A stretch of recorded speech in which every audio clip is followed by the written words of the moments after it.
வெற்றிக்கும் தோல்விக்கும் சிறு வித்தியாசம். கடமையை செய்தால் அது வெற்றி, கடமைக்கு செய்தால் அது தோல்வி. மாவீரன் அலெக்சாண்டர். முயற்சி இல்லை என்றால் உன்னால் ஜெயிக்கவே முடியாது, முயற்சி இருந்தால் உன்னை தோற்கடிக்கவே முடியாது. ஐயா அப்துல் கலாம்.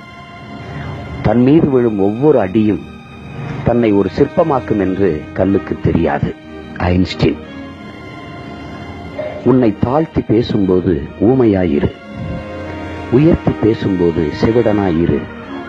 வாழ்வில் எளிதில் வெற்றி பெறுவாய். விவேகானந்தர். நீராவி போன்றது புகழ், வந்த வேகத்தில் ஆவியாகிவிடும். Abraham Lincoln. உன் விடுதலை பிறரிடத்தில் இல்லை, அது உன்வசம்தான் உள்ளது. புத்தர்.